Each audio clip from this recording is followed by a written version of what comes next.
Membuka mata hati menghadirkan Al-Quran di dalam hati. Sahabat UMV bertemu kembali di Al-Quran Braille Official. Harapan kami sahabat bisa mendapatkan informasi dan inspirasi dari setiap tayangan kami. Yuk kita simak video berikut ini.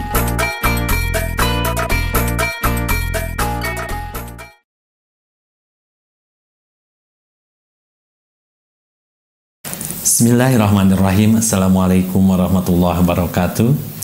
Alhamdulillahilladzi arsala rasulahu bil huda wa dinil haqq liyudkhirahu ala dini kulli wa kafa billahi syahida.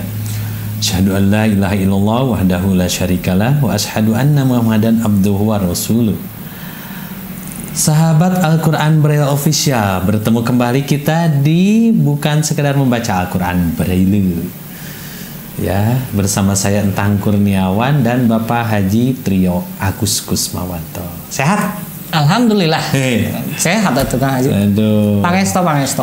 Jadi sebenarnya apa tuh sebenarnya? Al-Quran ini diturunkan tuh tanggal berapa? Banyak versinya. Pertama kalinya. Kalau yang disebut dengan 17 Ramadan itu hari turunnya Al-Quran, sebagian para ulama menyebutkan bahwa itu diturunkan ke Lauhil Mahfuz. Nah, kalau ke kitanya ke bumi ini berangsur-angsur. Jadi apakah sama malam Lailatul Qadar dengan malam diturunkannya Al-Quran? Sebagian para ulama menyebutkan ada juga yang begitu. Ya, tapi jumhur ulama ini satu hadis juga menyebutkan bahwa suatu saat Rasulullah itu dikasih tahu oleh Malak Jibril, ya, bahwa Lailatul Qadar itu turun tanggal sekian. Itu disebutkan tanggalnya. Jadi pasti disebutkan. Ya, Rasulullah saking bahagianya ingin memberitahu kepada sahabatnya. Ya, kemudian menghampirilah, datang ke salah seorang sahabatnya. Ternyata ketika didatangi sahabatnya ini sedang bertengkar, berselisih gitu Kang Haji. Ya, paceng-kacengkan gitunya, banyak-banyak omong berselisih. Nah, ketika melihat yang bertengkar, ya qadarullah itu dibuat lupa sama Allah. Padahal sudah pasti tanggalnya, tanggal sekian gitu. Sudah dikasih tahu. Tapi karena ada yang bertengkar, jadi lupa. Nah, maka kata para ulama ini disebutkan bahwa yang bertengkar itu menghilangkan keberkahan dari Allah. Jadi pemenang pas ya. Dicabut keberkahan. Tidak mendapatkan Lailatul Qadar. Betul. Padahal sudah disebutkan tanggalnya. Apalagi suami sama istri tidak boleh bertengkar. Iya. Ya. Betul Kang Haji. Bisa tidak dapat Lailatul Qadar. Kita akan bahas Quran surah apa sekarang? Bahas surat At-Tahrim. Oke. Ayat 11 sampai dengan 12 terakhir. Ya. A'udzu billahi minasy syaithanir rajim. وضرب الله مثلا الذين آمنوا امرأة فرعون إذ قالت رب ابن لي عندك بيتا في الجنة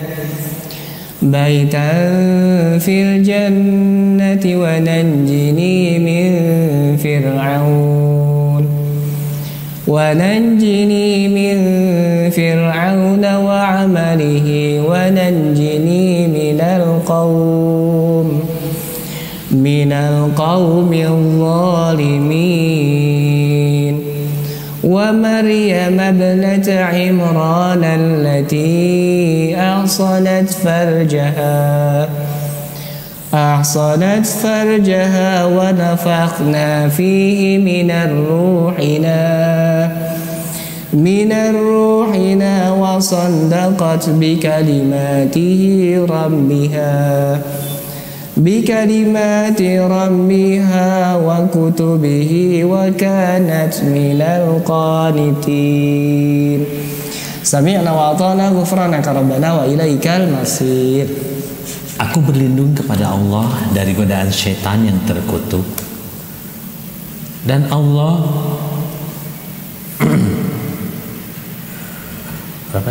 ayat berapa? Ayat 11 ya? 11. Ayat 11. Ya. Dan Allah membuat perumpamaan bagi orang-orang yang beriman, bagi orang-orang yang beriman, istri Fir'aun, ketika dia berkata, "Ya Tuhanku, bangunkanlah untukku sebuah rumah di sisimu dalam surga, dan selamatkanlah aku dari Fir'aun dan perbuatannya, dan selamatkanlah aku dari kaum yang zalim." Dan Maryam putri Imran yang memelihara kehormatannya, maka kami tiupkan ke dalam rahimnya sebagian dari ruh ciptaan kami, ya, sebagian ruh dari ciptaan kami, dan dia membenarkan kalimat-kalimat Tuhan dan kitab-kitabnya, dan dia termasuk orang-orang yang taat. Kami dengar dan kami taat. Iya. Ini ya luar biasa ya keimanan para muslim apa ya. Ini juga salah satu ujian dalam rumah tangga sebenarnya. Oh iya, Asia, suaminya Fir'aun yang sebenarnya dalam kategori orang itu seburuk-buruknya orang. Ya, tapi taat, ya ta'zim kepada suaminya, dan di sela-sela itu berdoa kepada Allah, ya Allah. Maksudnya gimana seburuk-buruknya orang? Seburuk-buruk orangnya itu adalah dia mengaku Rabbukumul A'la, dia mengaku Tuhan. Fir'aunnya. Iya, Fir'aun. Oh, jadi Asia ini istri dari seorang manusia yang seburuk-buruknya manusia. Iya, mengaku dirinya Tuhan. Wah. Ya, bahkan sampai menaiki menara tinggi, kemudian memanah ke atas, gitu ya. Ternyata buah panahnya jatuh lagi ke bawah dan ada tetesan darahnya. Wah, Tuhan, telah aku panah. Sudah aku panah. Dan dikeresakan gitunya. Padahal burung itu kan kena teh. Padahal manuk. Ya itulah. Iya, dan mengerikan kan, nista gitu dan betapa tertekannya ya Asia, nah, ya, itu dia. Asia. Tetapi dengan keimanan kepada kesabarannya Allah, luar biasa ya. Ternyata beliau menjadi salah satu perempuan yang mendapatkan jaminan surga. Iya, jaminan surga. Pun begitu juga terhadap Maryam. Kemudian ya? Maryam ini juga luar biasa tuh fitnahnya.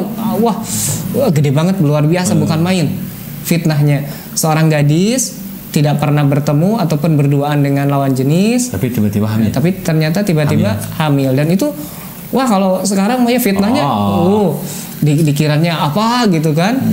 Iya, dikiranya yang gitu-gitulah, perempuan yang nggak benar dan sebagainya. Dan di sini ada kalimat Allah meniupkan sebagian dari ruh ciptaan. Iya. Ingat ya, ruh itu ciptaan. Jadi bukan sebagian dari ruh Allah, bukan. Tapi ruh ciptaan Allah. Dan idealnya Nabi Isa ya. Dan lahirnya Isa alaihissalam. Berarti bukan Tuhan. Bukan Tuhan. Karena di sini adalah meniupkan ruh, bagian ruh ciptaan. Bukan ruhnya Allah. Makanya ciptaan Tuhan atau pelangi-pelangi. Makanya disebutkan Isa Al-Masih, gitu ya. Itu yang suci gitu. Iya. Jadi Al-Qudus. Nabi Isa itu adalah sebagian ruh ciptaan Tuhan yang ditiupkan kepada rahim Siti Maryam. Dan luar biasa. Jadi ini para muslimah ya, jangan pernah merasa putus asa. Aku mah terbuat dari tulang rusuk yang bengkok katanya. Jadi kalau nggak ada suami itu bahaya. Oh tidak. Ada Asia, Fir'aunnya bejat, luar biasa. Tetapi beliau keimanannya Siti Asia ini. Dan insya Allah ini akan menjadi bidadarinya Rasulullah Sallallahu Alaihi Wasallam. Kemudian juga Siti Maryam ya sampai dilemparkan ke mana? Ke air yang mendidih ya. Siti Masito zaman Nabi Musa ketukar itu. Siti Maryam. Banyak Sitinya. Siti Maryam beliau seorang gadis dan qadarullah melahirkan Nabi Isa. Itu kalau ini jatuh mental. Wah, jatuh bisa. Di apa, dipoyok, diledek, kamu mah perempuan teh, anu dan sebagainya. Kalau terjadi kepada kita mungkin nggak akan sanggup. Tapi untuk bertahan. di kanan kambing bukan? Iya. Itu iya versi ini. Versi mereka. Iyalah. Ya apa versi mereka mah enggak lah ya. Jadi pendek kata, mari kita perkuat keimanan tanpa harus melihat diri kita ini adalah seorang laki-laki ataupun perempuan. Gitu. Insyaallah kalau sudah diberi kekuatan oleh Allah, tidak ada orang yang bisa mengalahkan, mencelakai, memberikan musibah. Besar kami teh. Ya, saya Entang Kurniawan. Saya Trio Agus Kusmawanto. Dan Teh Sawa dan Teh Citra mohon pamit. Wassalamualaikum warahmatullahi wabarakatuh.